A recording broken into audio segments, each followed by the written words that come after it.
Rentrée, c'est par ici. Ils sont 5000 à avoir déjà foulé les travées de l'exposition sur Léonard de Vinci à l'espace culturel. 5000 visiteurs, 5000 curieux, venus de toute la région et même de plus loin. De Nancy. De Metz. De Strasbourg. Comme on était à un quart d'heure, on est à Thionville.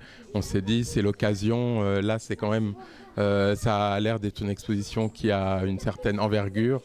Après un mois d'ouverture, il nous semblait donc important de faire un premier bilan. Rencontre avec ces visiteurs de tout âge et de tout horizon. D'ailleurs, ce jour-là, il n'y avait que l'embarras du choix. Entre les visites guidées, les particuliers, les groupes, pas de problème pour trouver du monde. Et ce monde, justement, pourquoi vient-il aussi nombreux ? Je pense que c'était quand même un sujet extrêmement intéressant et culturellement idéal. Mon voisin qui m'en a parlé. Donc après j'ai regardé sur internet et puis je me suis dit que ça pouvait être bien, surtout quand j'ai vu qu'elle avait déjà été proposée dans des villes prestigieuses comme Berlin, Auckland, je ne sais plus. Donc j'ai eu envie de venir. Les voisins, le bouche à oreille, les médias, c'est très bien, mais venons-en aux réactions. Ici, on découvre un Léonard, pas très connu, et oui, pas de Joconde exposée, mais des machines et encore des machines. Comment c'était plus facile pour porter des poids lourds, des bateaux à double coque, des canons.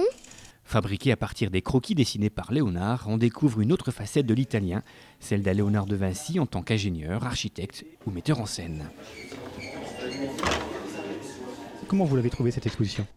Remarquable à différents aspects. D'une part, l'exposition elle-même et d'autre part, les commentaires qui sont extrêmement étayés et variés. Je l'ai trouvé super. C'est pas mal parce que les petits et les grands, on peut aussi toucher certaines inventions. Donc c'est facile à comprendre.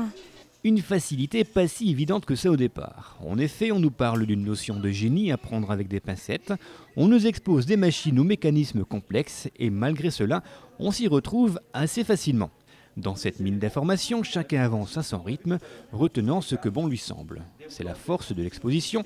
Ici, on apprend toujours quelque chose, que l'on ait 6 ou 77 ans. Oui, quand même un certain nombre de choses, bien que de formation mécanique, électricité, je connaissais quand même quelques principes, mais c'était extrêmement complémentaire. La réalisation des machines est quand même assez formidable. Et bon, pour quelqu'un qui n'y connaît pas grand-chose comme moi, ça peut aider un petit peu. Bon, je pense que mon fils qui est ingénieur, qui a fait de la mécanique, ça lui plairait d'une façon différente, mais enfin ça peut plaire aussi aux novices. Très intéressante. Moi, j'ai fait un tour assez rapide, mais les gens qui veulent approfondir peuvent avoir beaucoup de détails techniques. Je trouve que c'est très pédagogique. J'ai vu qu'effectivement, un certain nombre de panneaux étaient réalisés par les lycées professionnels ici, et je pense que le fait que ce soit des professeurs qui aient réalisé ça permet de se mettre à la portée de gens qui ne connaissent pas particulièrement et qui souhaiteraient rentrer plus dans le détail. Donc, selon vous, c'est une exposition qui est accessible à tous en fait ? Oui, j'ai vu qu'il y avait pas mal d'enfants d'ailleurs qui étaient là, qui posaient beaucoup de questions. Alors j'ai vu que les parents ou les grands-parents n'avaient pas non plus toujours les réponses parce que je pense que Léonard de Vinci était suffisamment intelligent pour que ce soit pas qu'on n'ait pas toutes les réponses à tout ce qu'il a inventé. Mais visiblement, c'est une exposition qui aiguise beaucoup la curiosité et qui de toute façon, compte tenu de toutes les implications qu'il y a dans toutes les inventions d'aujourd'hui, permet de se poser plein de questions et de s'apercevoir que 500 ans avant, déjà, beaucoup de choses avaient été étudiées, réfléchies, inventées. Même s'il y a des choses techniques assez compliquées, pour les enfants, il y a des inventions assez faciles à comprendre. Et qu'est-ce que tu retiendras en premier de cette exposition ? Que Léonard de Vinci, il a aussi copié des inventions qu'il a améliorées. Il n'a pas tout inventé. Il s'est aussi aidé des plans déjà. Oui. Mais il n'a pas construit ses inventions, il les a juste dessinées.